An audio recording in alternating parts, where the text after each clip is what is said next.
Hello everyone, good evening. It is a Monday evening here and welcome to 48 Laws of Light.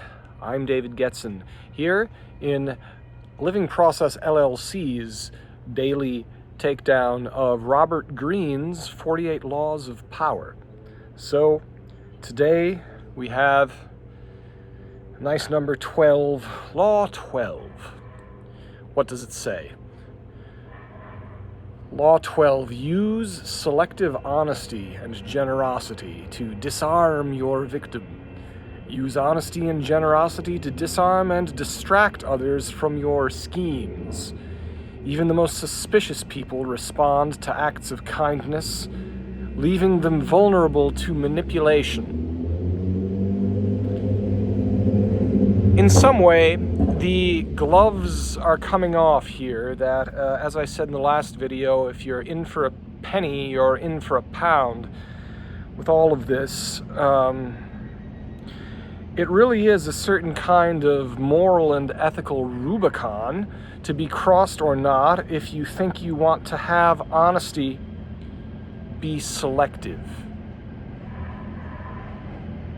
Jordan Peterson talks about how important this is to not be selective with honesty, but to be consistent with honesty. If you start playing that game where you are selective with the honesty, then eventually you get to the point where you have to keep track of what you were honest about and what you were not honest about. And eventually, if you start believing the things that were a lie to begin with that you created, and you lose track of if that's a lie or not, you have absolutely broken your own compass. All of this reminds me of something that I am fond of repeating at times, which is a great line from the David Mamet play and later movie, famous for Alec Baldwin talking about ABC, always be closing. And then he does his ASMR thing with the brass in a case, you know, avant la lettre. But there's a great scene in that where Jack Lemmon plays a character, I think he actually plays a character called Gil. The Simpsons character was a direct parody of this, and Jack Lemmon is saying, "Oh God, what are we gonna tell the cops?" And Al Pacino is sitting across the room and just looks at him and says, "The truth!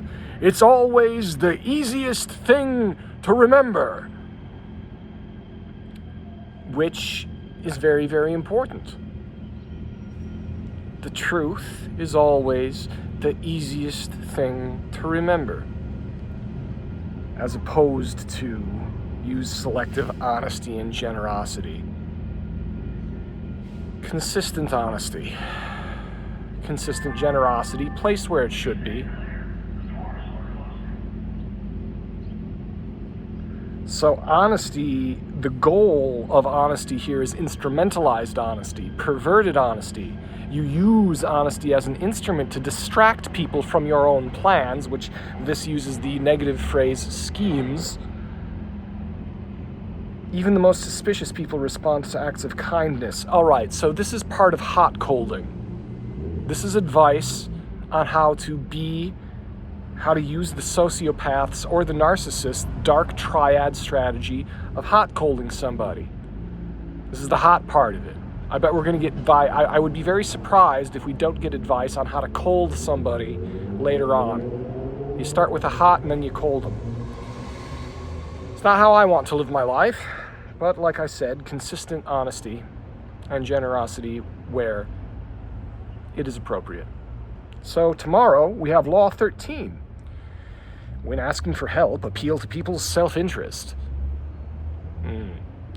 So anyways, the help that you receive, they think, should be part of other people's greed. Ah yes. So on we go. Thank you for listening.